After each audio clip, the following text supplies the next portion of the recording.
அனைவருக்கும் வணக்கம். முருகப்பெருமானுடைய பேரருளால் ஆன்மீகம் தொடர்புடைய பல செய்திகளையும் சந்தேகங்களுக்கு விளக்கங்களையும் நம்ம தொடர்ந்து பல பதிவுகளில் பார்த்துட்டு வரோம். அந்த வகையில் நம்ம இன்றைக்கி பார்க்க இருக்கிறது 2025வது வருடம் வரக்கூடிய மகா சிவராத்திரியை பற்றி. இந்த மகா சிவராத்திரி எப்பொழுது தொடங்குகிறது, எப்பொழுது நிறைவடைகிறது, இந்த விரதத்தை நம்ம எப்போ தொடங்கி எப்போ நிறைவு செய்யணும், எப்படி இந்த விரதத்தை கடைபிடிக்கணும், இந்த விரதத்தை முழுமையாக கடைபிடிக்க முடியாதவர்கள் என்ன செய்தால் இந்த விரதத்திற்கான முழு பலனையும் அடைய முடியும், இந்த மகா சிவராத்திரியுடைய சிறப்புகள் என்னென்ன, சிவபெருமானுக்கு மகா சிவராத்திரி என்று 4 காலங்களில் செய்யக்கூடிய அர்ச்சனை, அலங்காரம், அபிஷேகம், நெய்வேத்தியம், அந்த 4 கால வழிபாட்டுடைய சிறப்புகள், இப்படி எல்லா விஷயங்களை பற்றியும் நம்ம இந்த வீடியோவில் பார்க்கலாம். முதல்ல இந்த வருடம் 2025வது வருடம் இந்த மகா சிவராத்திரி எப்போ வருது அப்படின்னு பார்த்தீங்கன்னா, பிப்ரவரி 26 புதன்கிழமை காலை 11:08க்கு தொடங்குகின்றது. பிப்ரவரி 27 காலை 8:54க்கு மகா சிவராத்திரியானது நிறைவடைகிறது. இந்த விரதத்தை நம்ம எப்போ தொடங்கணும் அப்படின்னு பார்த்தா, பிப்ரவரி 26 புதன்கிழமை அன்னைக்கு அதிகாலையில் எழுந்து இந்த விரதத்தை நம்ம தொடங்கணும். இந்த விரதத்தை எப்பொழுது நிறைவு செய்யணும் அப்படின்னா, அடுத்த நாள் வியாழக்கிழமை காலை 6:48 இருந்து 8:54க்குள்ளே நம்ம இந்த விரதத்தை சிவபெருமானுக்கு படைக்கப்பட்ட பிரசாதத்தை எடுத்துக்கொண்டு நிறைவு செய்யலாம். இந்த விரதம் எப்படி அனுஷ்டிக்கணும் அப்படின்னு பார்த்தீங்கன்னா, புதன்கிழமை அன்னைக்கு காலையில் அதிகாலையில் எழுந்து குளித்து விட்டு திருநீர் அணிந்து ஒரு தீபம் ஏற்றி வைத்து அல்லது சிவபெருமானுடைய கோவிலுக்கு சென்று இந்த விரதத்தை நம்ம தொடங்கணும். இந்த விரதத்துக்கு காப்பு கட்டுறது, கங்கணம் கட்டுறது, அது மாதிரி எந்த முறையும் கிடையாது. அதனால் எளிமையாக இந்த விரதத்தை நீங்கள் தொடங்கலாம். அன்றைய நாள் முழுவதும் உபவாசமாக உண்ணாவிரதமாக இருந்து மாலை நேரத்தில் 6 மணிக்கு முன்பாக குளித்துவிட்டு மீண்டும் ஒரு முறை குளித்துவிட்டு சிவ ஆலயங்களுக்கு சென்று அந்த ஆலயத்தில் இரவு முழுவதும் கண்விழித்து சிவபெருமானை வழிபட்டு அடுத்த நாள் இந்த விரதத்தை நிறைவு செய்து கொள்ளலாம். இந்த விரதத்தை முழு உபவாச விரதமாக இருக்க முடியாது அப்படிங்கிறவங்க, வேலைக்கு போகிறவங்க, வயதானவங்க, மருந்து மாத்திரைகள் எடுத்துக்கிறவங்க, நோய்வாய்ப்பட்டவங்க, குழந்தைங்க, இவங்கெல்லாம் எப்படி இந்த விரதத்தை கடைபிடிக்கலாம் அப்படின்னு பார்த்தீங்கன்னா, புதன்கிழமை அன்னைக்கு மாலை 6 மணிக்கு முன்பாக உணவை முடித்து கொண்டு குளித்துவிட்டு திருநீர் அணிந்து கொண்டு சிவ ஆலயங்களுக்கு சென்று அங்கே தனியாக அமர்ந்து சிவசிந்தனையோடு இருந்து சிவபெருமானை வழிபடலாம்.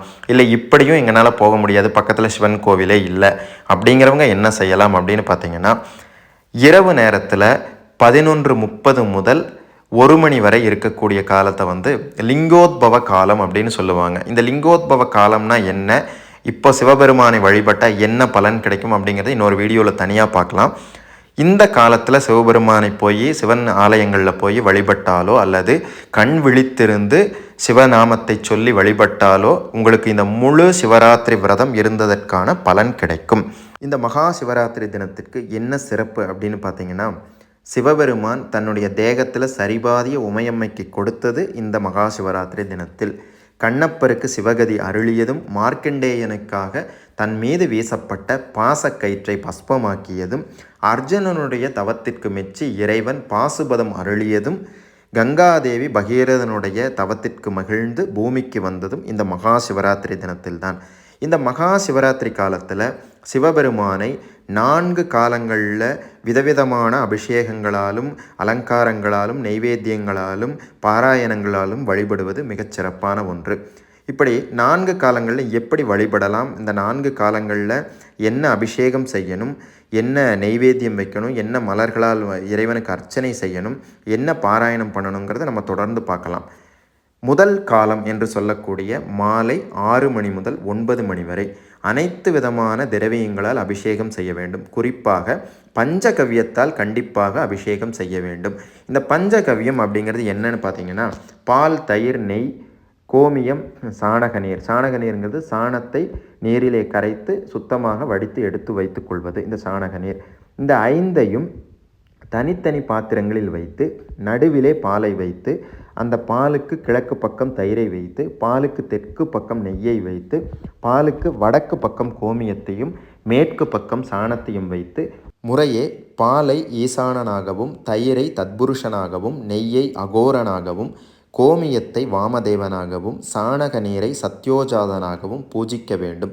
பூஜித்த பின்பு இவை அனைத்தையும் ஒன்றாக கலக்க வேண்டும். கலக்கும் பொழுது அதற்கான மந்திரம் தெரிந்தால் சொல்லலாம், தெரியவில்லை என்றால் பஞ்சாட்சர மந்திரம் சொல்லி இதை கலந்து கொள்ளலாம். பொதுவாக சாஸ்திரங்களில் உள்ளதுபடி பாலை சிவப்பு நிற பசுவிலிருந்தும், தயிரை வெண்மையான நிற பசுவிலிருந்தும், நெய்யை சாம்பல் நிறமான பசுவிலிருந்தும், கோமியத்தை கருப்பு நிறமான பசுவிலிருந்தும், சாணத்தை பல வர்ணமுடைய பசுவிலிருந்தும் எடுக்க வேண்டும் என்று சொல்லப்படுகிறது.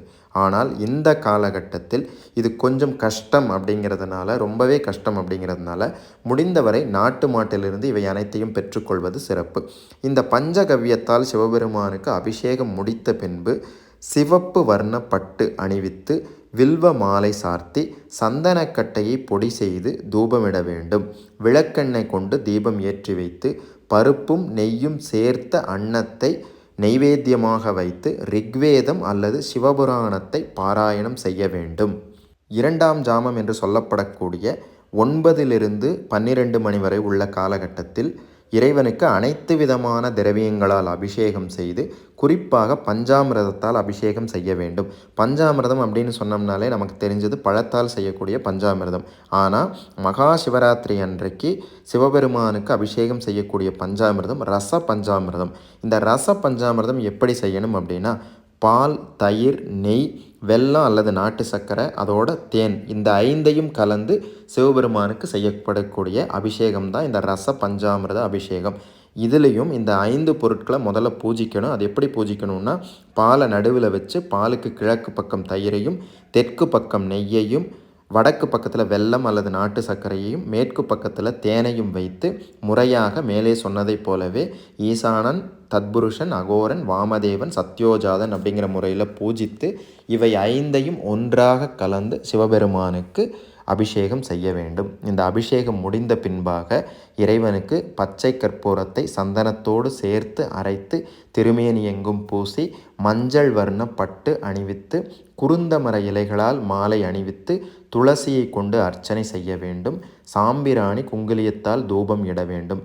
அதோடு இறைவனுக்கு மிக மிக பிரியமான இலுப்பை எண்ணெயால் தீபம் ஏற்றி வைத்து பாயசத்தை நைவேத்தியமாக வைத்து யஜுர்வேதம் அல்லது 8ஆம் திருமுறையில் உள்ள கீர்த்தி திரு அகவலை பாராயணம் செய்ய வேண்டும். 3ஆம் ஜாமம் அப்படின்னு சொல்லப்படக்கூடிய நள்ளிரவு 12 மணி முதல் 3 மணி வரை உள்ள காலத்தில் அனைத்து விதமான திரவியங்களால் இறைவனுக்கு அபிஷேகம் செய்து, குறிப்பாக தேன் அபிஷேகம்ங்கிறது ரொம்ப முக்கியமாக செய்யப்படக்கூடிய அபிஷேகம். இந்த அபிஷேகம் முடிந்த பின்பு கஸ்தூரியை சேர்த்து அரைத்த சந்தனத்தை இறைவன் திருமேனி எங்கும் பூசி வெள்ளை வஸ்திரம் அல்லது வெள்ளை பட்டு அணிவிக்க வேண்டும். கிழுவை மரம் அல்லது விழா மரத்திலிருந்து எடுத்த இலைகளை மாலையாக தொடுத்து அதோடு ஜாதி முல்லையும் மாலையாக தொடுத்து அணிவிக்க வேண்டும்.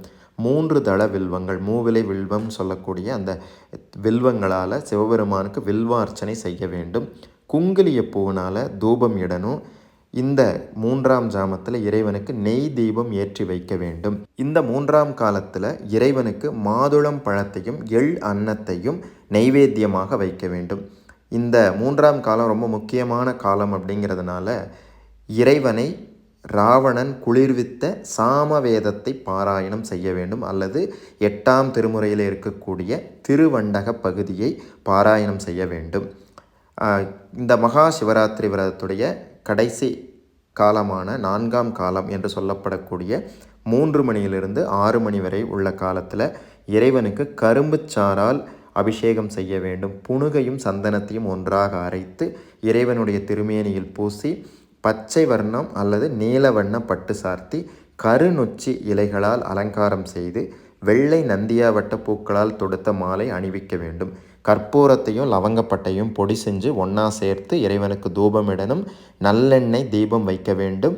அனைத்து பழங்கள் அல்லது சர்க்கரை பொங்கல், இதை எந்த நைவேத்தியம் வேண்டுமென்றாலும் இந்த கடைசி காலம் அப்படிங்கிறனால என்ன நைவேத்தியம் வேண்டுமென்றாலும் வைக்கலாம். அதர்வன வேதத்தை பாராயணம் செய்யணும் அல்லது 8ஆம் திருமுறையில் இருக்கக்கூடிய போற்றி திருவகலை பாராயணம் செய்வது சிறப்பு. இந்த முறையில் 4 காலங்களில் கண்விழித்திருந்து இறைவனை வழிபடும் பொழுது சிவபெருமானுடைய பரிபூரணமான பேரருள் நமக்கு கிடைக்கும் அப்படிங்கிறதுல எந்த விதமான சந்தேகமும் கிடையாது. மகா சிவராத்திரி அன்னைக்கு என்னென்ன பண்ணணும் அப்படிங்கிறத பற்றி இவ்வளோ நேரம் பார்த்தோம். என்ன பண்ணக்கூடாது அப்படிங்கிறத பார்க்கலாம். விரதம் இருப்பவர்களாக இருந்தாலும் சரி, இல்லாதவர்களாக இருந்தாலும் சரி, அந்த மகா சிவராத்திரி தினத்தில் மாமிச உணவுகளை தவிர்ப்பது நல்லது. மாமிச உணவுகளை எடுத்துக்கொள்ளக்கூடாது. இந்த விரதம் கடைபிடித்து கண் விழித்து விரதம் இருப்பவர்கள் அசதியின் காரணமாக வியாழக்கிழமை அன்னைக்கு உறங்கிவிடக்கூடாது. வியாழக்கிழமை இரவு தான் உறங்க வேண்டும். அதோடு வியாழக்கிழமை அன்னைக்கு விரதம் முடிச்சிட்டிங்கனாலும் ஒரு முறை தான் சாப்பிட்ணும். நீங்கள் காலையில் விரதம் முடிச்சாச்சு அப்படின்னு சொல்லிட்டு மாலையிலையோ அல்லது மதிய நேரத்துலையோ உணவுகளை எடுத்துக்கொள்ளக்கூடாது. எளிமையான உணவுகளை எடுத்துக்கொள்ளலாம். அதாவது பால், பழம் போன்றவற்றை எடுத்துக்கொள்ளலாம். மற்றபடி உணவுகளை எடுத்துக்கொள்ளக்கூடாது. இந்த முறையில் இறைவனை வழிபட்டு அனைத்து நலன்களையும் இறைவனுடைய பேரருளையும் பரிபூரண ஆசைகளையும் பெற வேண்டும் அப்படின்னு கேட்டுக்கிறேன். அடுத்த வீடியோவில் லிங்கோத்பவ காலத்துடைய சிறப்பு, அந்த காலத்தில் எப்படி பூஜை செய்தால் சிவபெருமானுடைய அருளை பரிபூரணமாக பெற முடியும், என்னென்ன சிறப்புகள் அந்த காலத்திற்கு இருக்குது அப்படிங்கிறத பற்றி மிக தெளிவாக பார்க்கலாம். நன்றி, வணக்கம். ஓம் நம சிவாய.